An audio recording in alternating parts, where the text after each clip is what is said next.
Michel Onfray, bonsoir. Bonsoir à toutes, bonsoir à tous. Merci d'être venus ce soir pour une soirée consacrée à Lucrèce. Nous sommes très heureux de pouvoir vous accueillir à ce propos. Alors, soirée qui est justifiée par deux publications qui sont liées, toutes les deux aux éditions Bouquin et Mola. La première, c'est l'édition du livre de Lucrèce lui-même, de la naissance des choses, le De Rerum Natura, qui était paru il y a quelques années aux éditions Mola, dans une traduction sur laquelle nous reviendrons par Bernard Combeau, qui est une traduction absolument magnifique. Et puis, vous accompagnez cette publication du texte de Lucrèce même par La Conversion, Vivre selon Lucrèce, qui est à la fois une sorte d'introduction à Lucrèce, et puis surtout un livre absolument essentiel parce qu'il rejoint l'une de vos préoccupations, qui est comment est-ce que la philosophie change la vie. Et là, probablement que Lucrèce est l'un des philosophes dont la lecture peut véritablement changer la vie de celui qui le lit. Et vous dites même que ce changement de vie est une conversion, puisque lire Lucrèce, c'est voir le monde de façon très différente. C'est faire le choix. Alors vous dites à la fin, vous récapitulez tout ce qu'il faut faire pour vivre selon Lucrèce, et vous finissez de façon, je pense, presque ironique, ou si ce n'est sardonique, en disant il suffit de le vouloir. Donc on verra ce qu'il suffit de vouloir pour en arriver là. Alors peut-être tout simplement pour commencer, pour ceux qui n'auraient pas encore la chance d'avoir lu Lucrèce, la naissance des choses, le De Rerum Natura, dire que c'est un poème immense, et c'est un poème philosophique. Alors est-ce que c'est de la poésie qui fait de la philosophie ou l'inverse? Et c'est un cas assez rare finalement, même dans l'histoire de la philosophie, d'avoir un poème qui est profondément d'abord une œuvre philosophique. D'abord, merci pour votre présentation, mais ensuite, non, je crois pas, parce qu'on a mal traduit toute la poésie antique. On oublie par exemple qu'Échille, Euripide, Sophocle, les tragédiens, mais aussi la comédie romaine, par exemple, Plaute ou Terence, que l'Iliade ou l'Odyssée, enfin, toutes ces œuvres-là sont écrites en vers.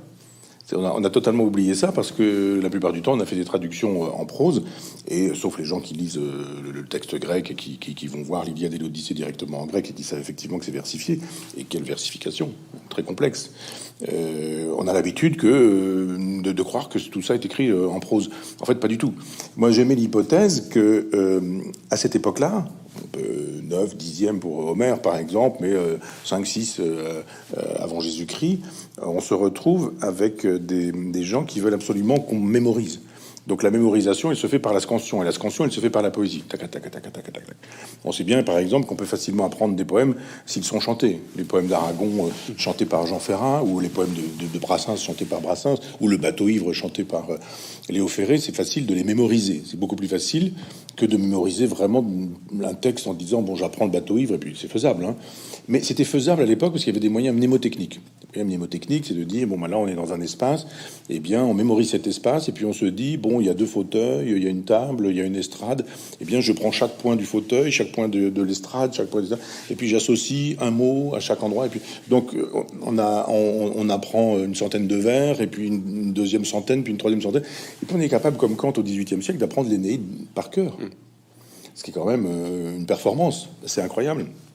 Moi, j'ai eu j'ai vu des enfants je sais plus, Mali ou Mauritanie, mais enfin, qui apprenaient le Coran par cœur. Donc, ils étaient là en train d'apprendre. C'est-à-dire que dans les civilisations orales, on avait la technique de la poésie parce qu'elle permettait de mémoriser facilement. Donc, comme on a effacé cette poésie parce qu'on a traduit en prose, on a oublié que Échille, Sophocle, Euripide, Homère, tout ça, ce sont d'abord des vers, donc des poèmes. La poésie a été intelligente pendant très longtemps, je dirais jusqu'à Mallarmé, s'il faut être un peu provocateur. Pendant très longtemps, elle dit des choses. Du Bellay, enfin, je veux dire que la poésie du XVIe siècle, toute la poésie baroque, elle dit des choses incroyables sur la vie, la mort, l'amour, la question du réel, de l'illusion, de la vie comme un songe, d'un théâtre, etc. Puis après, la poésie devient, avec Mallarmé, mais un peu avant, je dirais, avec le symbolisme, ça devient l'art pour l'art, ça devient la technique, ça devient la performance. Et puis on a, par exemple, alors, Mallarmé, bien sûr, mais on a aussi Paul Valéry. Alors c'est sublime d'un point de vue technique, d'un point de vue du sens, c'est déjà plus compliqué. Donc la question de la tragédie, la question de la comédie, la question de la philosophie et de la poésie, c'est très lié pendant des siècles. Il n'y a aucun problème. On peut, et je voudrais avoir un mot, au moins un, pour mon vieux maître Lucien Gerfagnon. Mais Gerfagnon disait, mais est-ce que vous imaginez aujourd'hui la critique de la raison dialectique de Sartre écrite en alexandrin? C'est pas possible. Hein. Donc, et il avait tellement raison. Il s'agissait à l'époque de permettre la mémorisation, d'une part, de permettre ensuite la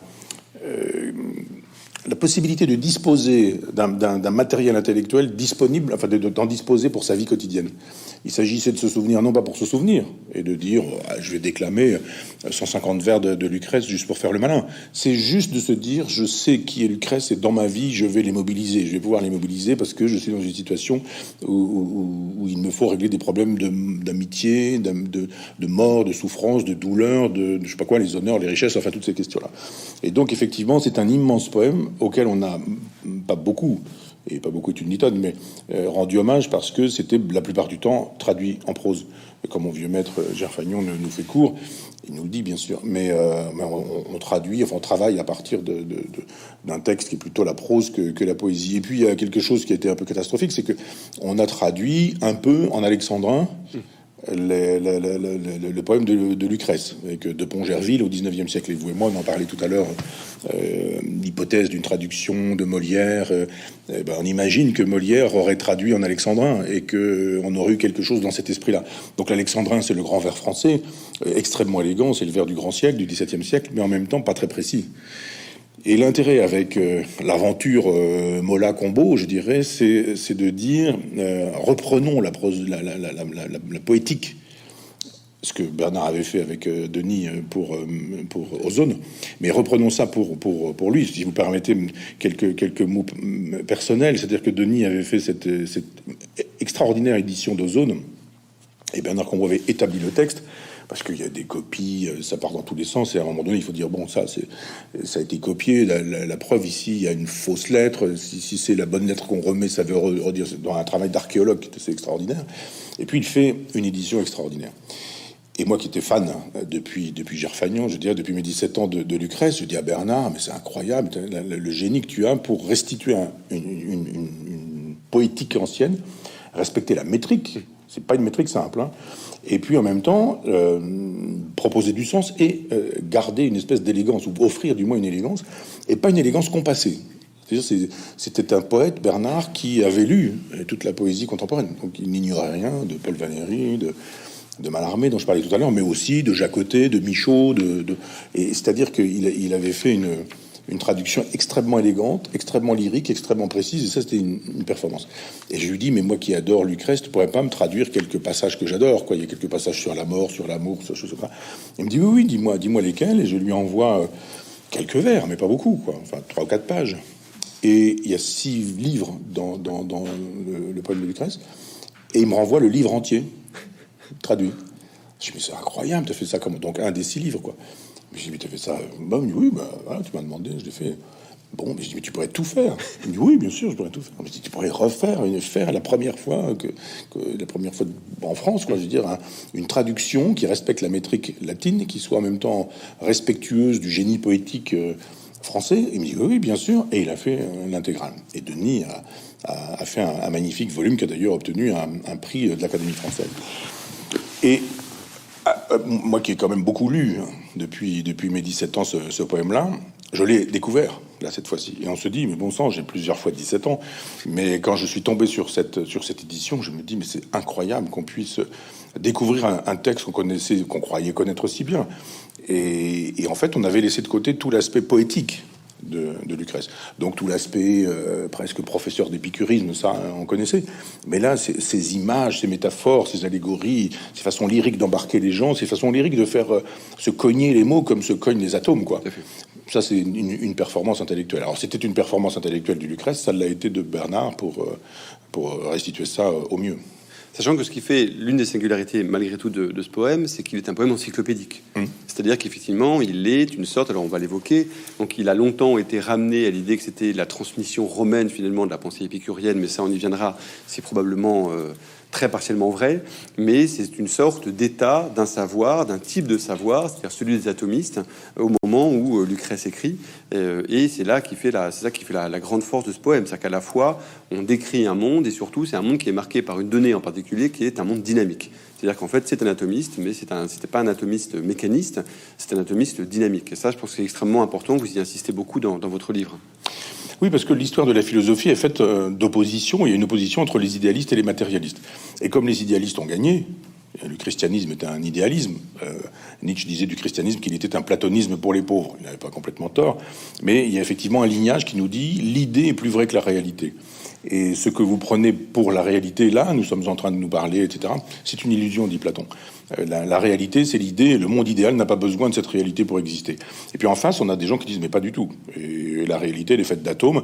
Et on a Leucippe, Démocrite, Épicure, Lucrèce, dans le sens chronologique. Et évidemment, c'est comme les idéalistes ont gagné, ils ont écrit l'histoire de la philosophie et ils ont ridiculisé les matérialistes. Alors on ridiculise. Platon dit qu'il faudrait mettre le feu à toutes les œuvres de Démocrite, qui est une espèce de vedette philosophique à l'époque. Et Platon dit, faites-moi un bûcher, je veux détruire tout ça, quoi. Ce sont deux amis à lui, pas vraiment des platoniciens, puisqu'il s'agit de pythagoriciens, mais qui disent, non, on n'y parviendra pas, il y a trop de livres, c'est trop connu, et on n'y parviendra pas, quoi. Et il y a une autre façon de faire un autodafé, c'est de ne jamais citer Démocrite. C'est-à-dire, dans l'œuvre complète de Platon, ce qui nous en reste, il y a des choses perdues, mais il y a quand même 2 volumes de Pléiades, c'est-à-dire 3000 pages. En 3000 pages, le nom de Démocrite n'apparaît jamais. Donc il y a effectivement un effacement de la pensée matérialiste, et quand on n'efface pas la pensée matérialiste, on la ridiculise. Il y a un moment donné où, et là c'est plus tardif, on est chez Cicéron, ils font de la politique. Alors, les philosophes font de la politique et les politiciens font de la philosophie aussi. Et par exemple, être épicurien ou être stoïcien, c'est un enjeu politique, de politique politicienne. C'est comme si aujourd'hui, on va pas parler des candidats au présidentiel, mais on avait des Sartriens, on avait des Camusiens, on avait des Aroniens, on avait... Donc, il y a des combats. Alors évidemment, les Aroniens, je sais pas, les Sartriens, quand ils parlent de Camus, ils ridiculisent la pensée de Camus, etc. Et donc là, Cicéron, qui lui est plutôt stoïcien, mais parce que ça l'arrange, hein. Dans la vie, il l'est pas vraiment. Mais il est plutôt stoïcien, donc il critique les épicuriens. Et il dit, les épicuriens, ce qui les intéresse, c'est le plaisir. Le plaisir, c'est la jouissance, c'est la grossièreté, c'est des cochons, c'est des porcs, en fait. Et on parle des pourceaux d'Épicure.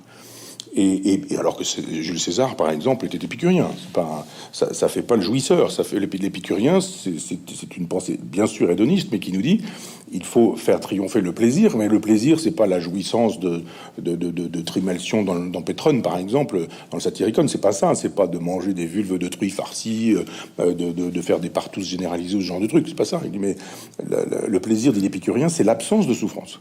Si je ne souffre pas, je suis heureux. Et je ne souffre pas quand j'ai soif, je bois de l'eau pour éteindre la soif. Quand j'ai faim, je mange du pain pour éteindre la faim, puis l'affaire est réglée. On est loin des tétines de truies farcies, de ce genre de trucs. Et donc, il y a une espèce de caricature de l'épicurisme, alors que l'épicurisme, c'est une pensée extrêmement subtile, très subtile. C'est pas du tout le mécanisme vulgaire du genre un atome plus un atome égale la vie, et puis pas du tout. Les textes sont pas toujours très simples, mais on voit bien chez Lucrèce qu'il y a quelque chose comme, alors ce que j'appelle moi un matérialisme vitaliste. Quand il nous parle de fermentation, évidemment, on connaît pas l'atome, enfin on connaît pas l'atome, on le suppose intellectuellement, mais on l'a pas vu. On n'a pas inventé encore évidemment le microscope, mais on ne sait pas comment les atomes fonctionnent. On suppose que leurs agencements produisent évidemment les effets, puisqu'on prend un atome, 2 atomes, 10 atomes, et on fabrique le monde d'une certaine manière. Et il nous parle de fermentation, c'est-à-dire que il y a plus que l'atome dans l'atome, il y a plus que l'atome dans les agencements d'atomes. Il y a une espèce de vie qui veut la vie. Et ça, c'est quand même beaucoup plus subtil que ce qu'on dit habituellement. C'est-à-dire, c'est pas un mécanisme vulgaire. L'épicurisme n'est pas un matérialisme vulgaire. C'est une proposition totalement immanente. Et j'écris cet essai en disant, on démarre avec l'atome et on finit avec la fin des civilisations. En disant, je prends un fil rouge qui est soit un atome qui lui-même rencontre un deuxième atome qui lui-même dans la logique du clinamen, qui etc. Et on constitue la totalité du monde. Et c'est assez sublime de le penser comme ça. Alors évidemment, ce sont des idées qui préexistent. Lucrèce, pas, on ne sait rien de la biographie de Lucrèce, mais ces idées-là sont déjà chez Démocrite, chez les Grecs. Démocrite dit à un moment donné, tout le monde a vu ça d'ailleurs, l'été, il fait chaud, on ferme les fenêtres, et il y a des volets, et puis à un moment donné, la lumière passe par les persiennes, par les jalousies, et puis on voit dans cette lumière de temps en temps des poussières qui dansent. Et on se dit, c'est incroyable ce monde, et d'un seul coup, Démocrite dit, voilà, il y a des choses qui existent et qu'on ne voit pas. Là, la lumière les montre, et il dit, toutes ces particules qui dansent dans un ray de lumière, ce sont finalement les atomes qui constituent le réel tel qu'il est. Pas de possibilité empirique de voir l'atome, mais au sens grec du terme, l'atome, c'est atomos, c'est ce qu'on... Alors vous coupez, puis à un moment donné, on peut plus couper. Ce qui est insécable, qui est atomique, eh bien, ça nous donne une formule qui est celle de l'atome que nous formulons. Puis alors après, il y a des atomes ronds, des atomes lisses, des atomes striés, et puis ils s'associent, les atomes crochus.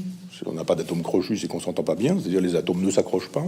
Et puis de temps en temps, il y a des atomes lisses, donc ça passe comme ça. Et tout s'explique chez Lucrèce ou chez les épicuriens à partir des atomes, des chutes d'atomes dans le vide. Alors, voilà, les atomes tombent en pluie verticale. Mais si ça tombe en pluie verticale, c'est pas compliqué. Il y a celui qui est devant, il y a celui qui est en dessous, il y a celui qui est à côté, ils ne se rencontrent jamais. Et il y a un postulat qui est le clinamen, c'est-à-dire à un moment donné, pif, il y a la déclivité. Il y en a un qui s'en va, on ne sait pas pourquoi. Moi, j'ai raté le CAPES avec ça, parce que j'avais parlé d'un postulat de type kantien, 50, 18e siècle, n'importe quoi. J'ai eu 2, bon d'accord, très bien. Mais il n'empêche que j'avais pas lu Nizan à l'époque, mais quelques temps plus tard, quand j'ai lu Nizan, c'était la thèse de Nizan aussi. Donc je préfère avoir raison avec Nizan et pas décrocher les concours, plutôt que tort, et etc. etc. Et cette idée du clinamen, elle dit, elle fait revenir, comment pourrait-on dire, la divinité, ou le processus créateur. Des gens pourraient dire Dieu si l'on veut, quoi. C'est Dieu. Le clinamen, c'est Dieu. C'est ce qui fait qu'un jour, il y a un moment donné, il y a un atome qui veut le contraire de ce que veulent les atomes habituellement. Et un atome rencontre un atome qui lui-même va rencontrer un atome, et paf, paf, paf, paf, paf, le monde se structure et ça nous donne l'univers. Et une infinité d'univers. Et c'est une pensée extrêmement cohérente, bien qu'intuitive et empirique. Et quand on voit aujourd'hui ce que nous apprend la science, et je peux même remonter jusqu'à Lamarck, l'évolutionnisme, Darwin, mais aux choses les plus récentes, toute la physique quantique, par exemple, toute la mécanique quantique. La mécanique quantique ne donne pas tort à Lucrèce. Et on pourrait même imaginer que la théorie des cordes ne donne pas tort non plus à Lucrèce, et que la théorie des plurivers, des multivers, aujourd'hui chez les astrophysiciens, ne donne pas tort non plus à Lucrèce. Donc cette idée qu'on voit danser 2-3 poussière dans la lumière, et qu'à partir de ça, on a une conception du monde qui, 25 siècles plus tard, en gros, disons-le comme ça, mais 25 siècles plus tard, est toujours d'actualité, c'est un bonheur incroyable, d'autant que ces vérités sont dites, j'y reviens, de manière poétique. Oui, alors ce qui est très important, parce que vous l'avez évoqué là avec la question du clinamen, c'est que vous dites, on peut imaginer que c'est un dieu ou Dieu qui produit cette déviation. Et s'il y a une chose qui est vraiment au centre du poème et qui est aussi un héritage de l'épicurisme, même si Lucrèce le fait varier un peu, c'est que ce matérialisme-là est vraiment un matérialisme qui libère de la question de Dieu. Alors, ce qui est très important, c'est pas un athéisme, ça vous y insistez aussi, parce que l'idée de l'athéisme n'a en elle-même pas de sens à ce moment-là, mais en fait, ça repousse les dieux dans une région lointaine, pas abordée dans le poème, mais inatteignable, et qui fait que finalement, entre la vie des hommes et la vie des dieux, il n'y a pas de lien. Et c'est un poème aussi, c'est un grand poème du désangoissement. On le voit, par exemple, avec la question de la foudre, qui sont des pages très fameuses dans la naissance des choses, qui sont très très belles par ailleurs, et dans lequel justement, par le savoir scientifique, par la description, par l'observation du réel, comme vous y insistez, et ça c'est aussi la dimension très romaine de Lucrèce, en fait on se libère des craintes absurdes, des craintes inutiles, et c'est pour ça que ce livre est très important, et c'est pour ça que c'est aussi une conversion à sa propre liberté. C'est ça, c'est-à-dire que ce que j'ai souhaité en faisant ce livre, c'est un livre utile, qui permettrait aux gens aujourd'hui qui peuvent être angoissés, inquiets, par plein de raisons. Je veux dire, l'absence de sens, l'effondrement de la morale, la disparition de la vertu, l'incapacité de saisir la totalité du monde, l'inquiétude à l'endroit du présent, alors une inquiétude plus grande encore à l'endroit de l'avenir, de dire juste du calme. Il y a une philosophie qui nous apaise et qui est justement la pensée de Lucrèce, je dirais, plus que l'épicurisme. Disons un épicurisme romain plutôt. Et vous avez raison de parler des dieux parce que le christianisme qui a le monopole de l'intelligence depuis 20 siècles traite d'athée quiconque ne croit pas en Dieu comme il faudrait croire en Dieu. C'est-à-dire que même les gens qui croient en Dieu, mais en disant juste peut-être que, etc., paf, un athée, quoi. Et ils sont tous athées pourvu qu'ils ne croient pas en Dieu comme il faudrait croire en Dieu. Or, il y a plein de gens qui sont panthéistes, qui sont déistes, qui sont polythéistes, c'est-à-dire panthéiste, Dieu est partout. Déiste, Dieu existe, il a créé le monde, mais il se moque absolument de ce qui advient du monde. Théiste, Dieu a créé le monde, mais en même temps, il décide des moindres choses, etc. Polythéiste, multiplicité de divinités, etc. Le christianisme dit, mais tout ça, ce sont des athées. Donc, Épicure, l'épicurisme, ce sont des athées, quoi. Donc, évidemment, c'est bûcher pour tout le monde. Pas du tout. Ce ne sont pas des athées, ce sont des polythéistes. Les polythéistes, d'abord, sont obligés d'être tolérants. Si vous avez un Dieu, il ne peut pas y en avoir deux. Donc, s'il y en a un, le deuxième, enfin, celui qui se présenterait comme un second, en disant oui, mais moi aussi, etc., on n'y a pas du tout. Donc, d'où les problèmes entre les juifs, les catholiques et les musulmans, qui sont trois monothéismes de religion brahmanique en même temps, mais qui se battent. Dans le polythéisme, il y a tellement de dieux qu'un de plus, un de moins, c'est pas un problème. Et d'ailleurs, quand saint Paul arrive à Athènes, il voit même un autel pour le dieu inconnu. Les Grecs sont tellement tolérants qu'ils disent, bon, au cas où il y aurait un dieu qu'on aurait oublié, c'est votre autel, quoi. Vous êtes étrangers, les migrants de l'époque, et vous avez votre dieu, on n'a pas prévu ce dieu-là, ben vous avez un autel, c'est pour vous, etc. Et saint Paul arrive en disant, pas du tout, ce dieu inconnu, c'est le nôtre et c'est le seul. Donc les autres, il va falloir détruire. Je rappelle qu'il y a des autodafés dès la présence de saint Paul à Athènes, c'est très précisément raconté dans les Actes des Apôtres. Et on peut voir aux Corinthiens, etc., aux Galates, que effectivement ça fonctionne comme ça. Donc effectivement, il y a chez les épicuriens cette idée qu'il y a une multiplicité de dieux, un nombre de dieux incroyable. Mais si tout est matière, en quoi sont faits les dieux de matière? Et les atomes sont extrêmement subtils. Vous et moi, nous sommes sur scène vus par le public qui nous voit, etc. Il y a une théorie des simulacres chez les épicuriens, c'est-à-dire que il y a presque comme une peau qui se défait de nous et qui est faite de particules. Et si vous m'entendez, c'est parce que je parle. Et si je parle, c'est parce qu'effectivement, j'émets des atomes qui vont dans la salle. Ce sont des simulacres rentrer dans les oreilles de qui nous écoute, dans les yeux en ce qui concerne ce qu'on a à voir. Et on aura à ce moment-là la possibilité de communiquer. Donc il y a des simulacres partout, en permanence, comme des ondes, si vous voulez. C'est-à-dire, si on prend son téléphone portable, là, on téléphone, il y a des ondes, on les voit pas, mais c'est partout. Eh bien, les simulacres, c'est exactement la même chose. Ce sont des atomes extrêmement ténus qui circulent et qui permettent de voir, d'entendre, de goûter, d'apercevoir, de percevoir, etc., etc. Et donc, il nous dit, parce que ces atomes de simulacres, évidemment, on les voit pas, mais ils sont là. Ils sont extrêmement fins, extrêmement subtils, extrêmement invisibles. Eh bien, les dieux sont constitués de ce genre de matière subtile. Il y a un monde, deux mondes, plein de mondes, et la multiplicité des mondes suppose qu'il y ait des intermondes. Eh bien, les dieux sont faits de matière, et ils sont dans les intermondes.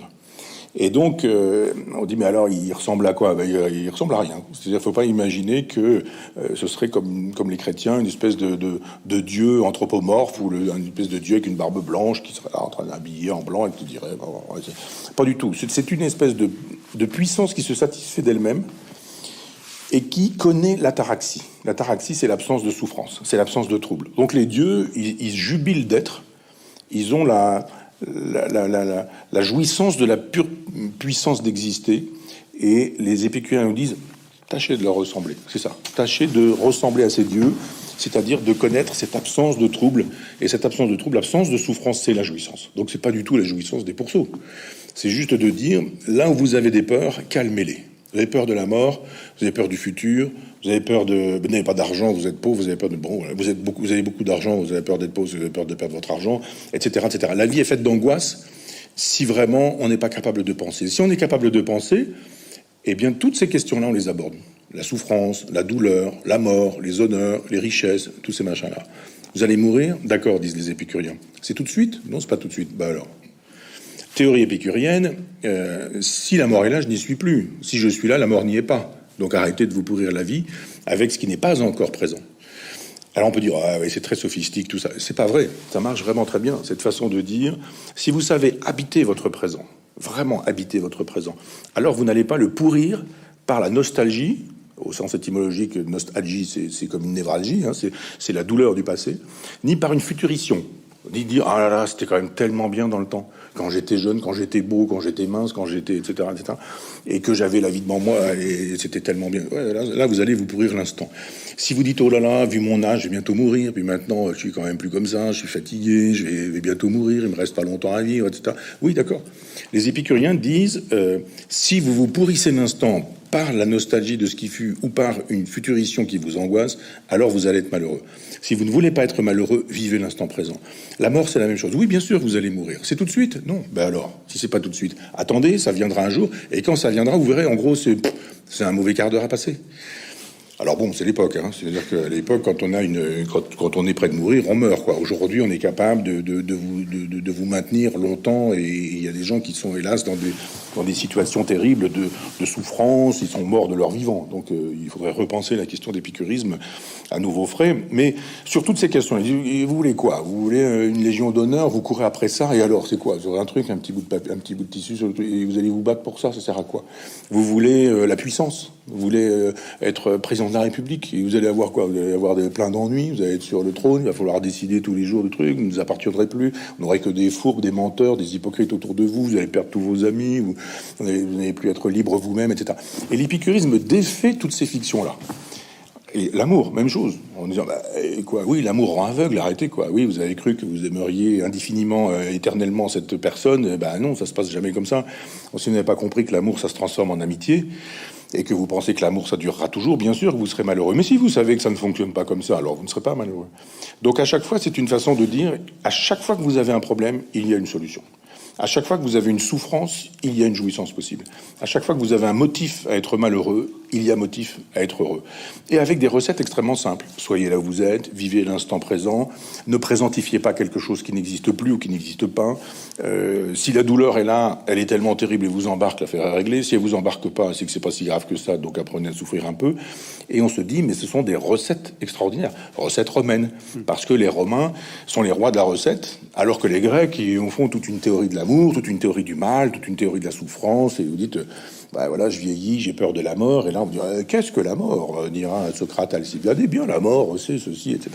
Et toi, qu'en penses-tu, Agathon? Eh bien moi, je pense que, etc. Ça, c'est les Grecs.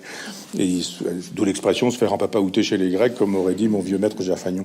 Chez les Romains, c'est t'as peur de la mort, de quelle mort as-tu peur? Elle est là, la mort, tu n'as pas raison, etc. Paf, paf, paf, c'est très vite fait. Et en 3 arguments, on se dit, ah oui, effectivement, ils ont raison. Et Lucrèce est un grand penseur romain pour ça. Et moi, je me bats pour cette idée, à laquelle souscrivait mon vieux maître aussi, mais je veux dire, pour cette idée que les Romains sont pas des Grecs ratés. Du genre, les Grecs, ils avaient le génie pour eux, regardez leur sculpture, Phidias, Praxitèle, tout ça, ils savaient quand même faire de la sculpture. Alors à côté, les Romains, vous avez vu la tronche de leur sculpture, ils y arrivent pas, quoi. C'est faux, c'est complètement faux. C'est-à-dire que les Grecs avaient un souci du temps, ils voulaient éterniser un temps qui n'existait pas. On a tous été jeunes et beaux, et on a tous été beaux pendant quelques temps, ça dure pas longtemps. Les beaux corps de garçons, les beaux corps de filles, ça dure 1 an, 2 ans, et pour certains même jamais. Mais et là on se dit, mais regardez la pureté, là, pas un poil de graisse, les muscles, incroyable. Il faut pas oublier en plus de ça, parce qu'aujourd'hui on voit les sculptures blanches. D'ailleurs, tous les crétins des colonialistes nous disent, vous avez vu, les statues blanches, etc., elles n'ont jamais été blanches, elles étaient peintes. Et elles étaient en marbre parce que le marbre rendait mieux la couleur. Donc, évidemment, la peau était rose, les yeux étaient bleus, les cheveux étaient blonds, ce genre de choses. Mais donc, les sculptures étaient véristes. Mais simplement, c'était le temps suspendu chez les Grecs. Les Romains, c'est pas, j'arrive pas à suspendre le temps, pas du tout. Ils disent, mais on se fout du temps suspendu, ce qu'on veut, c'est la vérité du monde. Et quand on va, il y a des galeries, par exemple, à Rome, moi j'adore Rome, mais il y a des galeries où on voit des hommes, des femmes, et on se dit, ils sont pas très jolis. Oui, mais ils ressemblent à ce à quoi on ressemble quand on est une matrone ou un sénateur, et qu'on a 50 ans ou 60 ans à cette époque-là.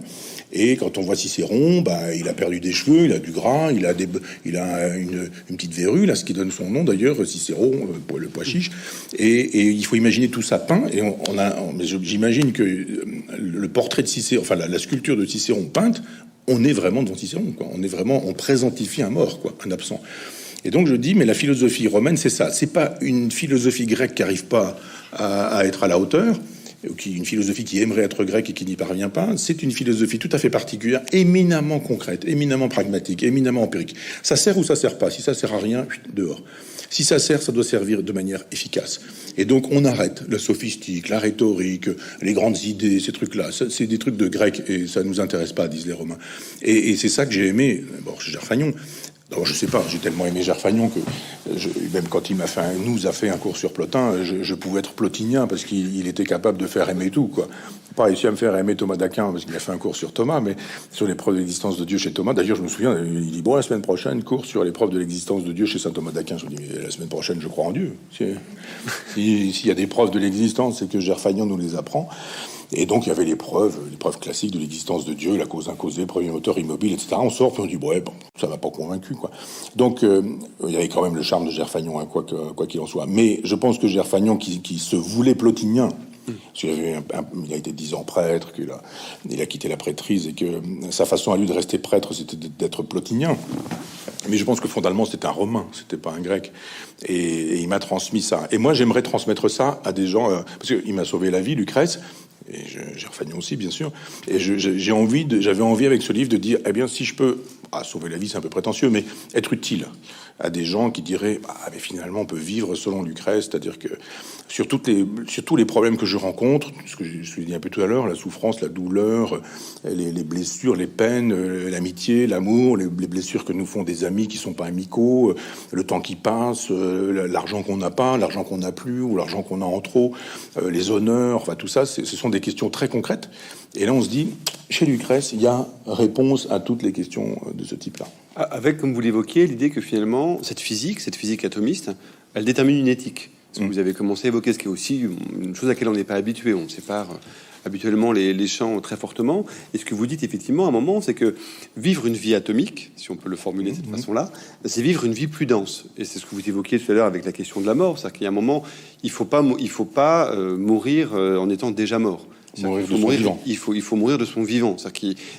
Il faut pas mourir de son vivant. Il faut pas mourir de son vivant, mais il faut être déjà vivant. Il faut être vivant au moment où on meurt. Au sens où ce qui compte dans le discours de Lucrèce, c'est faire en sorte qu'il y ait une intensification de la vie. Et c'est là aussi où Lucrèce est extrêmement important.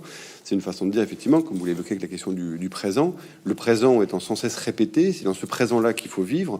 Et pour ça, ça suppose effectivement un rapport aux autres, entre autres assez singulier. Alors vous l'avez évoqué en passant, parce que c'est aussi l'une des images classiques qu'on a par rapport à l'atomisme et à l'épicurisme, qui est de dire c'est aussi une philosophie de l'amitié. Alors paradoxal, un peu paradoxal, parce que dans le très peu de choses qu'on l'a pas dit, mais Épicure, il reste quand même très peu de choses. Cette chose-là est finalement assez peu présente de façon explicite. Mais n'importe quel livre sur Épicure évoquera la question de l'amitié chez Épicure. Et vous l'évoquez dans la naissance des choses, dans le De Rerum, cette question-là est très peu présente aussi. C'est-à-dire que la question de l'amitié est chez Lucrèce une question assez secondaire. Comment vous l'expliquez, comment vous le voyez cette chose-là? Alors c'est pas qu'elle soit secondaire, c'est qu'elle est absente. Oui, c'est ça. C'est-à-dire il y a sur la fin un portrait des progrès de l'humanité. Donc il nous explique, Lucrèce, que dès le départ, une espèce de bestiole incroyable. Bon, tout ça, c'est la lecture des présocratiques. Et de bestioles qui arrivent, alors il y en a, ça marche pas. Enfin bon, c'est un peu l'évolutionnisme. Hein. Et puis certains qui fonctionnent, et puis les hommes qui ceci, qui cela, etc. Bon. Et il y a un moment donné, l'amitié, c'est un moment du progrès. Donc on voit bien que d'un seul coup, les hommes sont solidaires, sont fraternels. Mais ça passe, ça va au-delà. C'est-à-dire, il n'y a pas de théorie de l'amitié chez Lucrèce. Mais redisons, c'était un point de désaccord entre Bernard et Combaud et moi, c'est que le poème est inachevé, vraiment inachevé. C'est-à-dire que c'est comme si vous écriviez une lettre à quelqu'un et qu'il n'y a pas de formule de politesse à la fin, il n'y a pas de signature, il n'y a rien du tout, et que la phrase elle est coupée et qu'il lui manque la moitié. Donc on se dit non, cette lettre n'est pas finie. Donc il y avait probablement une deuxième page, et dans cette deuxième page, il y avait d'autres choses. Alors il y avait 6 livres, est-ce qu'il y avait 7 livres, 8 livres, on n'en sait rien. Mais on ne sait pas non plus ce qu'il y aurait eu éventuellement dans ces livres, s'ils ont été écrits, parce qu'il nous reste un exemplaire. Peut-être qu'un jour, à Herculanum, on va réussir, parce que bon, on est en Italie, et ça travaille lentement, mais aujourd'hui, on gratouille, il y a parfois 8 mètres de scories auprès de Pompéi, à Herculanum, et puis de temps en temps, on découvre une jarre, puis dans une jarre, on découvre des manuscrits, puis dans des manuscrits, si un jour on dit, bah voilà, il y a un exemplaire intégral de la nature des choses, et il y avait 10 livres. Je ne veux pas mourir avant ça, si éventuellement on découvre, mais ça veut dire qu'il resterait 4 livres. Et il y aurait quoi dans ces 4 livres? Et à un moment donné, il dit, mais je reviendrai sur la question des dieux. Et il n'y revient pas. Donc c'est bien la preuve que le livre est inachevé. Alors certains disent, il est mort. Il était en train de raconter la peste. C'est bien la preuve. La peste était là. Il est tellement bête qu'il avait besoin de la peste sous le nez pour pouvoir la décrire. On sait qu'il s'est servi du texte de Thucydide pour raconter une peste qui a eu lieu à Athènes. et bien avant le moment où il écrit. Mais on se dit, est-ce que... Alors certains disent, il était tellement dépressif, vu une philosophie comme ça, c'est déprimant, il s'est suicidé. Ça, ça reste à prouver, c'est pas vrai. Et à un moment donné, on dit, mais il avait un rapport au corps, au désir, etc., qu'il a pris, des substances qui l'ont rendu fou. Il y a une femme qui l'a rendu fou avec une fiole, ou etc. Enfin, les chrétiens ont un peu tout dit pour massacrer le discours de Lucrèce. Donc on ne sait pas ce qui manque. On ne sait pas si ça a été écrit et ça a été perdu, si ça n'a pas été écrit parce que... Bon, voilà. Mais sûrement pas parce qu'il s'est suicidé, sûrement pas parce qu'il y a eu la peste, sûrement pas parce qu'il était dépressif, enfin sûrement pas, j'en sais rien, mais rien ne témoigne en faveur de ça. Donc on pourrait imaginer que sur la fin, il est parlé des dieux. Il avait annoncé qu'il en parlerait, il l'a pas fait. Et je pense qu'on parle de l'amitié en même temps que des dieux, parce que l'invitation d'Épicure, qu'il faut vivre pour être semblable à des dieux, suppose qu'on vive en amis. Et il y avait ce qu'on appelait le jardin d'Épicure, à l'époque d'Épicure, justement en Grèce. Mais il y avait des communautés à l'époque campaniennes, par exemple en Campanie. Moi j'ai vu ça, si vous avez envie de passer des vacances intelligentes, allez du côté d'Herculanum et allez visiter un peu le site et vous verrez comme c'est sublime. On a une vue sur Naples, sur la baie de Naples, et puis on se dit, bah oui, ici il y avait la bibliothèque, ici il y avait la piscine, ici il y avait des oliviers, en bas il y avait des pêcheurs, on ramenait des sardines, on faisait cuire du pain, on mangeait ça avec de l'huile d'olive, on avait un petit vin du coin, etc. On se dit, mais ce qu'Horace raconte, Horace, Catulle, Tibulle, Properce, enfin tous ces gens, ou Virgile, qui sont des gens qui racontent la proximité avec la nature et un épicurisme vraiment très concret. Et on se dit, il y aurait probablement eu, enfin là j'extrapole, mais des considérations sur l'amitié plus importantes que chez Épicure, parce que c'est pas très important, hein. Quand vous faites une thèse sur l'amitié chez Épicure, faut vraiment tirer à la ligne, quoi, parce que vraiment si vous prenez les quelques aphorismes où il est question d'amitié, ça tient sur une demi-page. Et l'amitié, c'est les hommes qui se tiennent par la main pour faire une ronde autour du monde. On fait pas des trucs terribles avec ça, quoi. Donc, il y a plus de choses dans l'éthique à Nicomaque, chez Aristote, par exemple, où vraiment il y a une très belle analyse de l'amitié. Mais il aurait probablement parlé de l'amitié. Bon, je ne sais pas. Mais il y a dans l'amitié quelque chose qui nous dit, sur Terre, vous pouvez fabriquer une communauté idéale. Un genre de respublica, de république. Un genre de république qui serait la république du jardin. Très égalitaire. Puisque chez Épicure, c'est pas pour Lucrèce, on sait pas pour les campagnards, enfin on le sait un peu, les hommes et les femmes sont acceptés. Les jeunes et les vieux, les pauvres et les pas pauvres. C'est quand même très étonnant, quoi. On n'est pas chez Platon, hein. Platon, il y a les aristos riches et il s'agit d'avoir un petit cours ésotérique entre nous, et puis après, ça va permettre de prendre le pouvoir pour avoir une hiérarchie terrible. La République, ça s'appelle de l'égalité, enfin de la justice, pardon, sous-titré de la justice. C'est pas très juste, hein. Je veux dire, vraiment, il y a le philosophe roi au sommet, à la base, il y a les gens qui bossent, puis au milieu, les militaires pour empêcher que les gens qui bossent aient le désir d'être des gens de pouvoir. Donc, Platon, c'est pas terrible. Mais il y avait, dans le jardin épicurien, cette idée qu'il est jamais trop tôt, jamais trop tard pour philosopher. Donc, on peut philosopher si on est jeune. On peut philosopher si on est très vieux.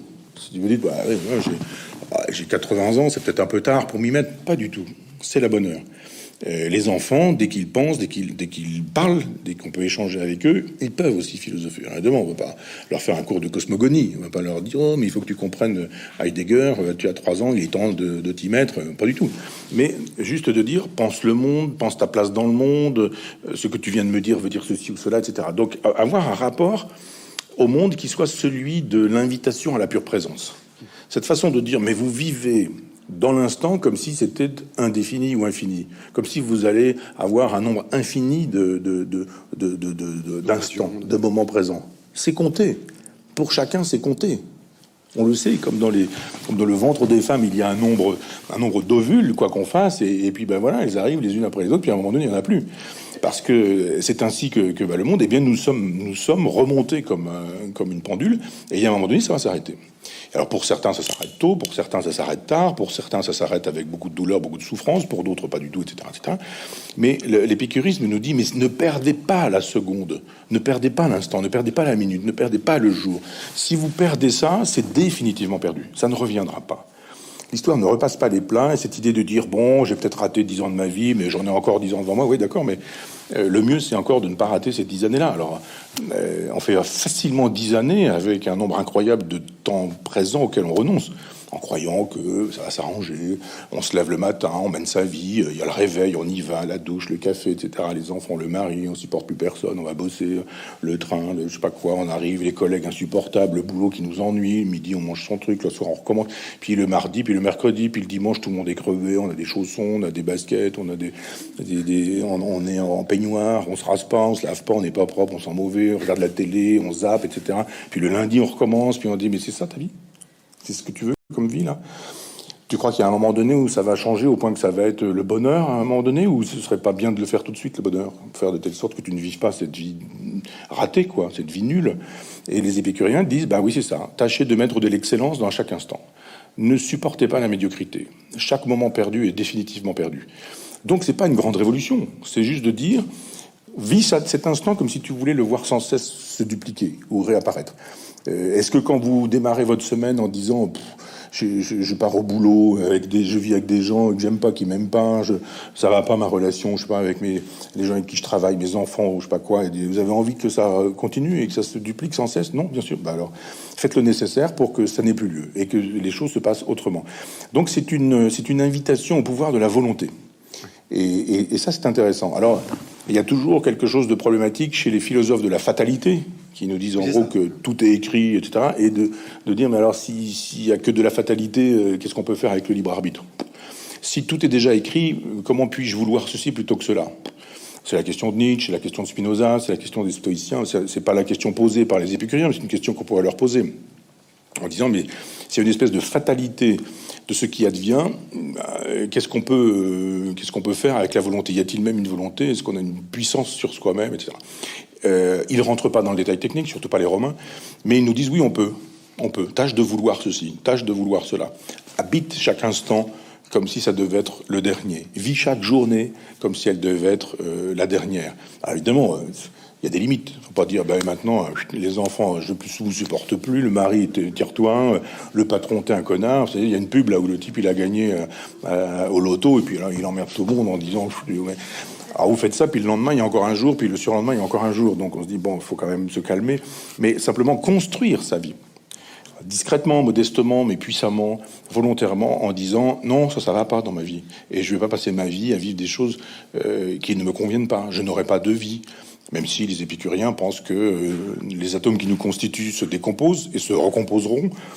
Mais c'est ce que disait mon vieux maître. Il disait, bah, à quoi bon continuer sous forme de pissenlit, quoi? Si effectivement mes atomes continuent sous forme de pissenlit dans le cimetière, ça me fait une belle jambe, comme il disait souvent. Et c'est pas faux. Ce sentiment de durer dans l'éternité, mais pas sous la forme qui est la nôtre, c'est pas forcément totalement réjouissant. Mais cette invitation à dire construisez votre présent pour que vous puissiez en être heureux, ça c'est révolutionnaire. Alors, là où il y a aussi une sorte de tension, c'est que justement, à la fois, il y a eu cet appel à l'intensité, à la force vitale, etc.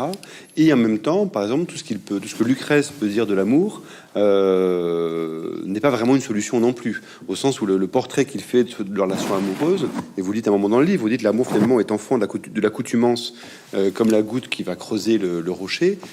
On est là pour le coup sur un processus long, et qu'il y a chez Lucrèce comme un rapport aux passions qui est un rapport plutôt négatif, qui est de se dire effectivement la passion c'est quelque chose qui nous dépossède de nous-mêmes et qui finalement justement par rapport à la volonté est un abandon de la volonté. Donc c'est pas non plus l'intensification n'est pas une intensification par la passion. Alors, ça faisait partie des textes que j'avais demandé, j'avais soumis à Bernard pour avoir sa traduction. Il faut lire, relire, revenir. Puis à un moment donné, on se dit mais il y a 3 vers là, que j'ai lu, mais que j'ai pas retenu. Alors que moi, j'ai plusieurs fois lu La plume à la main, et à un moment donné, je me suis dit, j'étais passé à côté de ce truc, quoi. Et il y a un moment donné où, alors évidemment, il y a des passages extraordinaires. Molière a repris ça.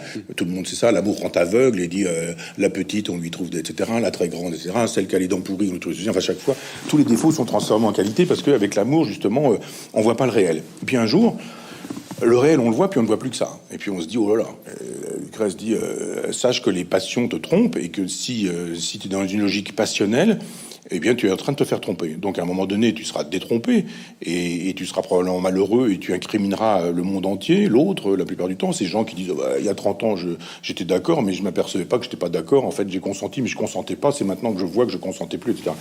Non, ça c'est le processus de l'amour, c'est tout ce qui fait qu'on épouse des gens, il y a des photos, tout le monde est heureux, on se balance du riz sur la tronche, et puis après on dit, ah là, j'ai épousé un pervers narcissique. J'étais déjà un pervers narcissique, c'est juste quelqu'un dont on s'est dit, oh là, il est formidable, fantastique, etc. Puis après on se dit, c'était quand même un pervers narcissique, c'est le même. C'est juste le même. C'est simplement que l'amour rendant aveugle, quand l'amour n'est plus là, on n'est plus aveugle, et on voit ce qu'il y a à voir, on se dit, mais je fais quoi avec ce monstre chez moi, quoi. Pervers narcissique. Il n'y a pas de pervers narcissique, il y a juste des écailles qui tombent des yeux, quoi. Et donc, il y a un moment donné où Lucrèce dit, bon, vous avez du désir. Il y a du bordel, les bordels, c'est fait pour ça, quoi. Vous allez au bordel, il y a des femmes dont c'est le métier, sont vénales. Comme aurait dit Gerfagnon, tirez un coup et revenez philosopher tranquille, quoi. Et donc, eh bien, il y a ça chez Lucrèce. Alors on dit, Lucrèce, quand même, il fait l'éloge du bordel. Oui, oui, alors, quoi. Il dit, quand vous avez une libido extrêmement puissante, n'allez pas croire qu'il faut tout de suite épouser la première qui passe, lui faire des enfants, en ayant l'impression que c'est le destin de votre libido, quoi. Il dit non, c'est une liqueur qui menace débordement, faites déborder tout ça, et puis, mais il y a des endroits où ça se fait, et puis arrêtez de croire que c'est de l'amour. Après ça, il dit, la passion, c'est pas de l'amour non plus. Et ça, c'est intéressant. Quand on a connu l'amour passionnel, on est très heureux d'avoir connu ça, mais on est très heureux d'avoir cessé de le connaître. Il y a un moment donné où c'est deux prises électriques en contact, et ça pétarade partout, ça dure un certain temps, mais ça fait des ravages. Ça détruit tout, ça casse tout, on est dans un état de folie. L'amour-passion, c'est un état de folie. Et Lucrèce met en garde contre l'état de passion. Alors, ça, c'est sûr que quand on est dans cet état-là, il n'y a plus rien qui compte. Les honneurs, la famille, l'argent, on craque tout, on achète des bracelets de roses incroyables, on va pas bosser, on passe 10 heures au lit, et puis quand on mange un petit peu, puis on repasse 10 heures au lit, et puis ça peut pas durer toute la vie, ça. Donc il y a un moment donné où effectivement la passion doit laisser la place à quelque chose d'autre. Parfois, ça laisse la place au néant. Et il y a des gens qui vivent des passions incroyables, et La femme d'à côté, très grand film de Truffaut, ça se termine dans la mort, parce que c'est la seule façon de faire durer la passion. C'est Tristan et Iseud. Si le roi Marc ne pardonne pas, il dit à Tristan, vas-y, je te laisse Iseud, il n'y a aucun problème. Ils s'épousent tous les deux. Tristan prend du ventre, il boit de la bière en regardant le foot, et puis il y a Iseud qui s'ennuie et qui est en train de faire la vaisselle, et en même temps, il regarde les messages sur son portable que lui laisse son amant. Et l'amant, c'est Charles Bovary qui s'ennuie avec Emma, qui elle aussi, etc. Et on se dit, bon, on fait la même chose avec Roméo et Juliette. Les Capulet et les Montaigu disent, il n'y a pas de problème, allez, on va se calmer, épousez-vous, etc. Roméo, il va tromper Juliette, elle va faire pareil, puis bon, voilà. Et donc, si c'est de l'amour éternel, c'est parce que la mort l'a arrêté en route. Et il y a quelque chose, les trois vers, 3 ou 4, qui sont essentiels chez Lucrèce et qui m'avaient échappé à un moment donné, c'est ce que j'appelle l'amour ataraxique. Et il dit, bon, il y a les prostituées, c'est le bordel, c'est fait pour ça, bon, voilà. Et il y a la passion, attention, vous allez tout perdre, votre temps, votre énergie, votre réputation, et puis ça compte un nom à Rome. Hein. Quand on a un nom à Rome, on prostitue pas son nom, c'est pas comme aujourd'hui. Et il dit, mais l'épouse, celle qui rend possible. Alors l'épouse, c'est parfois, c'est celle qu'on a épousée, pas forcément parce qu'elle est belle, pas forcément parce qu'on l'aime, mais parce qu'il y a de l'argent, il y a des noms, il y a aussi tout ça. Je suis pas dupe de ça. Mais il y a cette idée que un couple ataraxique, c'est la relation qu'on aura trouvée avec une personne du sexe qui nous convient. Ça peut être un garçon pour un garçon, une femme pour une femme, peu importe. Mais dans l'histoire amoureuse, on a trouvé quelqu'un avec lequel l'amour s'est transformé en amitié. Et je pense que le temps est un ennemi de l'amour, est un ami de l'amitié. C'est-à-dire que plus le temps passe, plus c'est dur pour l'amour de durer. Plus le temps passe, plus l'amitié est belle. Alors si l'amour se transforme en amitié, c'est formidable, parce que plus le temps passe dans l'amour qui devient une amitié, plus cette histoire devient belle, solide, durable, etc. Et parfois dissociable de la sexualité. C'est des trucs qu'on dit pas trop, mais c'est quand on rentre dans le détail d'une vie on a des copains à qui on dit de temps en temps, alors avec ta femme, etc. Non, je touche plus, il me touche plus, etc. C'est des choses que les gens ne disent pas facilement, parce que ils ont l'impression de ne connaître, d'être les seuls à connaître ce genre de choses. Simplement non, c'est qu'il y a un moment donné où cette espèce d'amour-passion a disparu et que quelque chose d'autre a pris la place. Alors c'est pas rien. C'est pas la fin de l'amour, mais c'est justement cette fameuse amitié ataraxique qui fait que l'autre est là comme un ami. Et là, pour le coup, on retrouve l'amitié épicurienne. Donc la question que vous me posiez tout à l'heure, la présence d'une doctrine de l'amitié n'existe pas chez Épicure, chez Lucrèce, peut-être existait-elle dans les pages manquantes, mais il y a ces 3 ou 4 vers dans lesquels je pense que l'amitié est là, présente, dans cette idée qu'on peut avoir une compagne, le compagnon, la compagne, hein, je veux dire qu'on peut avoir un être dans sa vie avec lequel on partage quelque chose de serein, de calme, sans guerre, sans haine, sans mépris, avec de la douceur, de la tendresse, enfin ce genre de choses. Et ça, je pense que ça n'a pas été beaucoup dit quand on a parlé de Lucrèce. On a beaucoup dit qu'il n'était pas question d'amitié, mais on n'a pas dit qu'il y avait de la place pour un genre d'amitié tout à fait particulier qui était l'amitié amoureuse des vieux couples qui sont passés au-delà du moment passionnel. C'est ce que vous disiez, c'est ça qui est intéressant et qui finalement fait la force de ce poème 2000 ans après, c'est que c'est une pensée qui est extrêmement fine. C'est-à-dire que c'est pas du tout simplement une pensée de la vie est belle, c'est formidable, faut en profiter. C'est-à-dire que Lucrèce est à la fois quelqu'un qui invite à la vie intense du moment présent, mais aussi parce que c'est d'une certaine façon un tragique. C'est aussi parce qu'il sait que la vie est globalement dépourvue de sens, comme vous le disiez, puisqu'il n'y a pas d'espérance à avoir au-delà de la mort, parce qu'il n'y a pas, etc., d'horizon au-delà de sa propre existence. C'est justement pour cette raison-là, qui est une forme aussi de logique d'absurde, qu'il faut intensifier la vie du présent et du réel.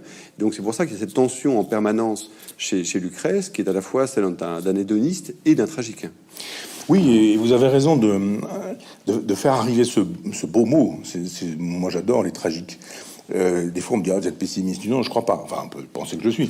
Mais l'optimiste voit le meilleur partout, le pessimiste voit le pire partout, le tragique tâche de voir le réel tel qu'il est. C'est pas toujours facile, mais il y a chez le tragique ce courage de voir le réel tel qu'il est.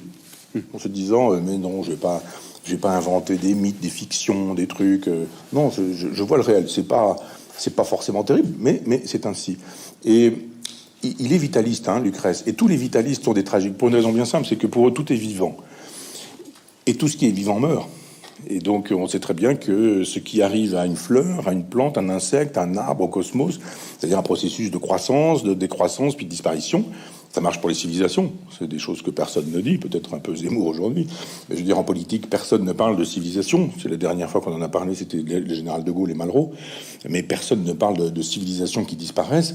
Et les tragiques, eux, parlent des civilisations qui disparaissent. On le sait. Il y a eu Assur, Sumer, Babylone, les Égyptiens, les Grecs, les Romains, l'Europe. Bah oui, on laisse la place, quoi. Et puis on a une espèce de queue de comète européenne qui va s'appeler, je sais pas quoi, une espèce de monde anglo-saxon.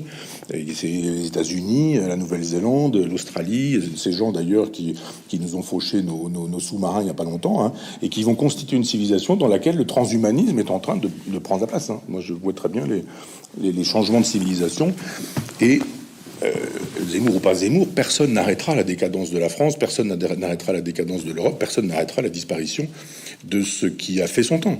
Personne ne peut imaginer que l'Égypte des pyramides ait pu durer, que la Grèce du Parthénon ait pu durer, que la Rome du Forum ou du Colisée ait pu durer. Tout le monde dit bah oui, c'est mort. Et tout le monde est d'accord sur le fait que Lascaux ne dure pas, que Stonehenge ne dure pas, que Karnak ne dure pas.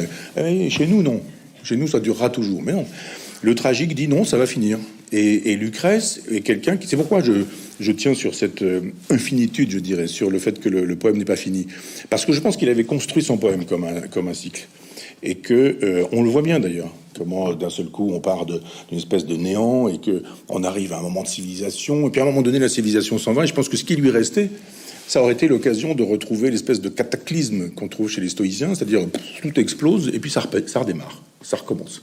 C'était probablement la physique lucrétienne. Bon, ça, je vais pas écrire la suite de Lucrèce, ce serait bien présomptueux. Mais il y a chez lui cette idée qui n'est pas pessimiste, mais cette idée tragique de fait que tout ce qui est né un jour a cru, à un moment donné, qu'il y a eu un moment d'acmé, puis de décadence, de ses naissances, de disparition, et que c'est ainsi. Et qu'il en va ainsi des civilisations, mais que de nous aussi. Et également des oiseaux, des arbres, des plantes, etc. Donc c'est une vraie vision tragique. Et ça me plaît parce que c'est une vision courageuse. Ça suppose qu'on regarde le réel tel qu'il est en se disant « je vais pas m'inventer des fictions ». Des dieux, fictions religieuses, des fictions et des utopies, des fictions politiques, enfin tout ce qui fait qu'aujourd'hui on peut taper sur, je sais pas, la psychanalyse, le christianisme, l'islam, une espèce de gauche hystérique qui croit qu'un jour l'humanité va se trouver, etc. Non, pas du tout. C'est tous ces gens qui veulent des fictions pour ne pas voir le réel sont tous des optimistes. Et un optimiste d'aujourd'hui, ce sera un déçu demain. Ça me paraît évident. Le pessimiste est pareil. Il voit le pire partout, puis de temps en temps, il n'y a pas que le pire. Donc c'est déceptif aussi. Le tragique dit juste, non, mais rien ne durera, tout va finir, vous aussi. Et en attendant, justement, c'est le seul trésor que nous ayons, tâchez de vivre une vie sublime. Menez une vie qui vous permettra de dire, lors de la mort arrivant, Si c'était à refaire, je le referais exactement de la même manière. Il y a tellement de gens qui, à l'heure de la mort, se disent j'aurais pas pu faire ça, j'aurais pas dû faire ça, je me suis trompé de ceci, de cela. On dit mais non, menez une vie pour faire de telle sorte que vous n'ayez pas à la regretter le jour où elle partira d'elle-même. Avec, effectivement, vous l'avez évoqué à l'instant, mais ce qui est étonnant, il y a dans le poème des pages sur l'épuisement de la terre, il y a des pages sur la façon dont les choses meurent, et puis il y a surtout ce livre 6, par lequel, effectivement, c'est une description très précise, assez impressionnante, même si on sait qu'elle est inspirée de Thucydide, de la peste. Quel sens vous accordez justement à ce moment pesteux, si l'on peut dire, chez Lucrèce, qui est quand même s'il n'est pas la fin réelle du livre, est quand même très impressionnant et qui dénote un peu du reste du livre. C'est-à-dire qu'il a là une précision, une façon de décrire les choses qui est c'est un ton qui est un peu différent me semble-t-il, du reste du livre. Oui, alors ça, c'était une hypothèse de Pierre Vesperini qui nous a dit que Lucrèce n'était pas un philosophe épicurien, comme on le dit, mais il n'était pas philosophe, il n'était pas épicurien, mais qu'il était poète, et que, comme poète, il était payé par des gens, donc serviteurs. Donc il faisait un boulot sans grandeur pour Rome. Hein. C'était la même chose que d'être danseur, esclave, et que il lisait son poème. Donc vous avez des gens qui sont là, vous avez invité des amis, et vous êtes en train de manger des bonnes choses, et puis il y a un poète qui est là, puis qui vous raconte des choses, quoi. Et donc il y a une dimension chez Lucrèce qui est une dimension lyrique, qui est une dimension poétique, qui est une dimension scénique, je dirais. Il faut embarquer les gens. Donc, on pourrait lire le passage consacré à la peste, c'est incroyable. C'était présentification. Puis en plus de ça, avec la belle traduction de Bernard Combeau. Mais cette façon de rendre la peste présente en disant ça commence comme ça continue comme ça, puis après il y a ceci, puis après il y a cela, puis on voit les gens qui ont tellement soif, ils arrivent au bord du puits, puis ils meurent, etc. Puis il y a des tas de cadavres. Puis et on dit est-ce que c'est la réalité? Possible. Il y avait des pestes à l'époque. Hein. Est-ce que c'est métaphorique? Possible aussi. Est-ce que c'est allégorique? Possible aussi, tout est possible. Ce que Lucrèce veut, alors là pour le coup éventuellement peut-être comme poète s'il était plus poète que philosophe, c'est toucher celui qui est en train d'écouter. On est en train de manger des cuisseaux de chevreuil, je sais pas quoi, puis à un moment donné il faut qu'on s'arrête de manger, qu'on écoute et on se dit, il me dit des trucs quand même le poète là. Il y a parfois des joueurs de jazz incroyables, ils jouent des trucs incroyables, et les gens sont dans des restos, ils parlent, ils écoutent même pas ce que le pianiste joue. Et s'il commence à jouer la Marseillaise, le pianiste, les gens vont se dire, qu'est-ce qu'il est en train de nous faire? Ah oui, il y a un pianiste. Et bien là, je pense qu'il fait ça aussi en disant, regardez-moi ce qu'est une peste, c'est la condition humaine. Et je pense que pour moi, c'est métaphorique. C'est cette façon de, un peu comme comparaison, mais je veux dire que quand je démarre mon livre Sagesse, je démarre avec l'éruption du Vésuve en disant c'est allégorique. Bien sûr qu'il y a une éruption au Vésuve, mais nous sommes dans ce moment où le volcan prépare son éruption et que se passe-t-il quand Pline raconte, quoi. Et bien là, c'est exactement la même chose. Là, il est en train de raconter, Lucrèce, c'est la fin de son livre, c'est le début de la fin. Et je pense que on peut imaginer que là, on serait allé jusqu'à la lie, et qu'il y a un moment donné où, peut-être il nous aurait dit, eh bien, il vous reste encore à admirer les dieux, à vivre comme les dieux, à connaître l'amitié, et puis en attendant que ça recommence, etc. Bon, c'est une hypothèse. Mais ça me paraît extrêmement métaphorique, un peu comme Pascal, quand dans une de ses pensées sublimes, moi, la partie des mémoires, enfin des pensées qui s'appelle, enfin qui a été classée sous le titre Misère de l'homme sans Dieu. Il y a un moment donné où Pascal dit, il faudrait que j'apprenne ça par cœur, la langue est tellement belle, mais il dit, mais il faut imaginer les hommes dans une cave, attachés les uns aux autres, c'est la nuit complètement, ils sont là, ils sont nus, ils sont accrochés les uns aux autres, puis à un moment donné, on ouvre la porte, il y a la lumière qui arrive, on vient en décrocher un, on l'emmène, puis on va le décapiter, et puis hop, la porte se referme, et le suivant, on sait pas si c'est soi, etc. Il dit, la condition humaine, c'est ça, la misère de l'homme sans Dieu. Donc, on imagine bien que c'est pas, il n'a pas assisté il n'est pas allé dans une prison, il n'a pas vu ça, mais c'est une métaphore, c'est une allégorie qui lui permet de raconter quelque chose qui va au-delà de la métaphore. Et je pense qu'on le sait, les universitaires ont fait ça très bien. Ils ont montré qu'il avait la description de la peste par Thucydide sous le nez, et que il avait Thucydide, puis il faisait ses vers, et c'était allégorique. Et il n'a pas tort, c'est-à-dire que ce qui advient chez nous. On voit bien en plus de ça que l'époque où Lucrèce écrit, c'est une période qui ressemble assez singulièrement à la nôtre, même si 1 ou 2 siècles plus tard c'est pire encore. Mais je veux dire, il voit bien que la Rome impériale n'a pas grand-chose à voir avec la Rome républicaine, que c'est plus la Rome de Caton, et que si Caton était un grand homme, ce qu'on appelait un vieux Romain, Et moi, j'adore les vieux romains. C'est ma Rome à moi. C'est pas ma Rome à moi. Elle est pas impériale. Elle est pas monarchiste non plus. C'est la Rome républicaine. Et là, il dit en gros, ben oui, quoi, ce que nous sommes en train de vivre, c'est la fin d'un monde. Alors évidemment, on va pas dire il avait prévu la fin du monde païen, etc. Non, mais il sentait bien l'état de décomposition dans laquelle se trouvait la Rome de son époque, avec cette idée que de toute façon une autre civilisation viendrait et que cette civilisation, elle disparaîtrait à son tour. Donc la fin du paganisme est pressentie par cette allégorie de la peste. Le christianisme arrive avec saint Augustin, qui lui, sur les plages de Carthage, sur les plages de Tagaste, plutôt, s'en vient dire, bah oui, finalement, c'est la fin du monde païen, oh là là, qu'est-ce qui va nous arriver? Bah, il va nous arriver le monde que tu es en train de nous préparer, Augustin, et c'est le monde chrétien. Et puis là, le cycle est en train de se fermer, et ce que Lucrèce a connu et qui rendait possible Augustin, eh bien nous le connaissons parce que le cycle d'Augustin est en train de prendre fin, et que nous arrivons dans cette période où effectivement quelque chose qui s'apparente allégoriquement à la peste nous concerne nous aussi aujourd'hui. Pour quel type de monde? Moi, j'ai mis l'hypothèse que c'est un monde transhumaniste. C'est pas du tout un monde musulman ou je sais pas quoi, avec les fantasmes d'aujourd'hui. C'est la grande crainte pour moi n'est pas que l'islam prenne toute la place, c'est que la nature humaine disparaisse au profit d'un transhumanisme que nous jouent actuellement les patrons des GAFAM, Elon Musk, etc. Mais ça, c'est un autre livre. Mais la fonction aussi, et c'est un mot que vous employez à la fin du livre et qui est très importante parce qu'elle est aussi importante dans la philosophie romaine, c'est une fonction de consolation. C'est-à-dire que la consolation de la philosophie, alors il y a même un livre qui s'appelle comme ça, mais c'est une fonction extrêmement importante. C'est un mot qu'on a un peu oublié et que peut-être conversion ou consolation. La consolation.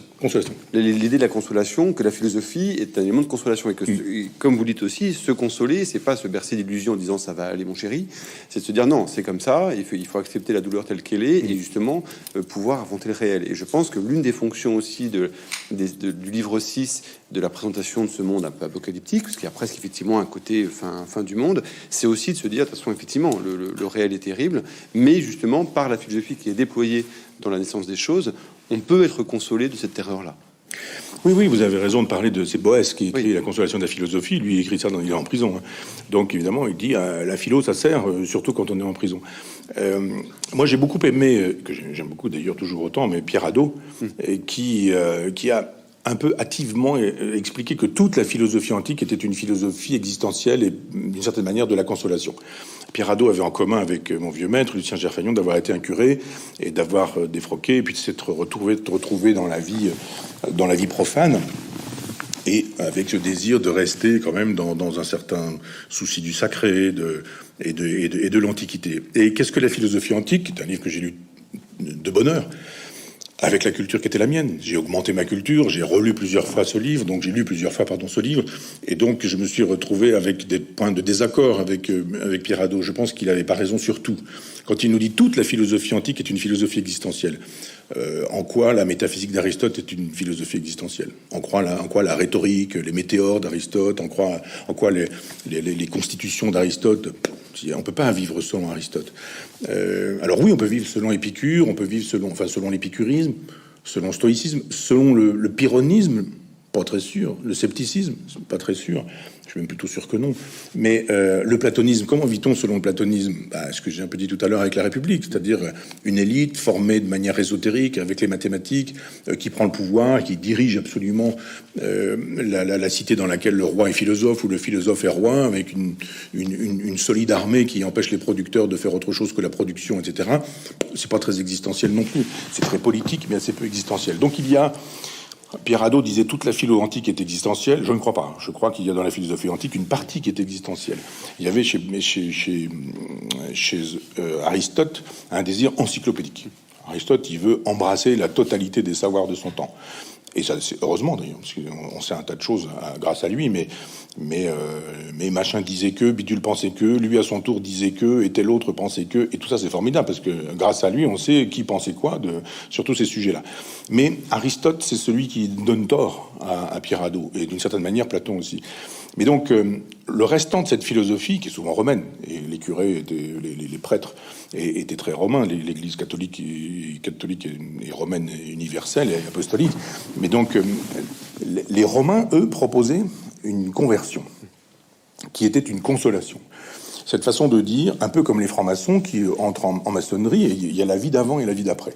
Il y a une cérémonie initiatique, etc., il y a du secret, etc., puis c'est plus la même vie. On rentre, on passe du profane au sacré, on passe de l'obscurité à la lumière, etc. Bon, il y avait ça chez un certain nombre dans un certain nombre de religions orphiques, enfin des religions un peu contemporaines des présocratiques, et ça c'est gardé dans certaines philosophies. Alors, il n'y a pas de cérémonie initiatique chez les épicuriens, il n'y a pas de cérémonie initiatique secrète chez les stoïciens. Il y a juste l'adoption d'un maître, disons-le comme ça, la rencontre d'un maître. Je dirais l'adoption, la rencontre d'un maître, c'est-à-dire que on rencontre quelqu'un un jour et il ouvre le rideau. Et d'un seul coup, tout devient clair et simple. Et on se dit, mais bon sang, c'est bien sûr. Et donc, moi, j'ai eu cette chance avec Gerfagnon. Et quand on lit Diogène Laërce et Vie, opinions et sentences des philosophes illustres, on voit bien que tout le monde se rencontre, se connaît, etc. Il y a un moment donné où moi, quand je me suis trouvé à Athènes, je me dis, c'est là, physiquement, que Socrate et Platon se rencontrent.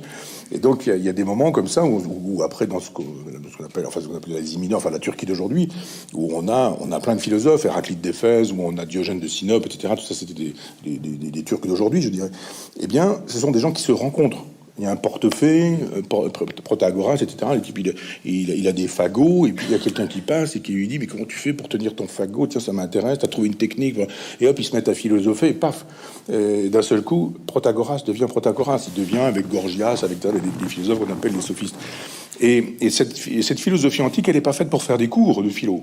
L'idée d'avoir un prof dans une fac et qui fasse l'exégèse des textes des autres, etc., ça n'a aucun sens. Dans l'Antiquité, on rencontre quelqu'un qui est un maître de vérité, mais qui est un maître existentiel aussi.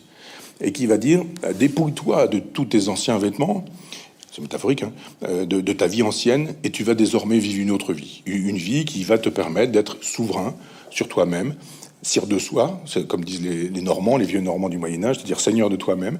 Et en devenant seigneur de toi-même, tu vas connaître la vérité, la liberté, la jouissance. L'hédonisme, c'est ça. C'est sois le maître de toi-même et tu verras quelle jubilation il y a à être le maître de soi-même. Et ça, c'est pas Aristote qui le rend possible, même s'il y a l'éthique à Eudème, l'éthique à Nicomaque. On peut imaginer qu'on peut vivre selon l'éthique à Nicomaque si on veut, mais c'est plutôt les Romains qui rendent ça possible. Et bien sûr, il y a un stoïcisme grec, il y a un épicurisme grec, mais il y a un épicurisme romain, un stoïcisme romain, c'est plutôt eux, les Romains, qui nous disent, regardez comment vous pouvez vivre selon Lucrèce, c'est le sous-titre de mon livre, selon Sénèque, par exemple, et de dire, mais Sénèque, c'est pas fait pour être enseigné à la fac, c'est fait pour être vécu. C'est pour ça que les universitaires ont des problèmes avec ces philosophes-là. Parce que quand on est prof de fac, la plupart du temps, on peut enseigner Kant et puis être le dernier des salons en rentrant chez soi. Quand on a fait vœu, je dirais presque, d'épicurisme, on peut pas être épicurien juste en donnant des leçons d'épicurisme sur le forum et puis à la maison se comporter à l'inverse. En même temps, j'ouvre une parenthèse, mais dans Sagesse, qui était un éloge de toute la pensée romaine, j'avais intercalé des biographies des grands philosophes de l'Antiquité, les Sénèques, etc., ou les Cicérons. Pas terrible la vie de Sénèque, pas terrible la vie de Cicéron, c'est-à-dire pas très stoïcienne. C'était pas très stoïcien. Alors Lucrèce, ça tombe bien, on sait rien, donc on peut pas dire que il a pas de l'histoire. On a des dates, voilà. On dit il était chevalier, mais on n'est pas très sûr qu'il était chevalier. C'est-à-dire on sait rien. Et ça, j'ouvre une parenthèse aussi pour dire que Bernard, quand il traduisait, il me disait, quand tu fréquentes le texte dans son intimité comme ça, il y a un moment donné où tu te dis, ce type, il n'avait pas qu'une connaissance livresque. Et donc, quand il parle des bateaux, des voyages en bateau, quand il parle de la culture des, je sais pas quoi, des fruitiers, des choses comme ça, il dit, mais il avait vécu ça personnellement. Il me dit, je vais écrire une biographie de Lucrèce. Je dis, mais une fiction? Non, une biographie.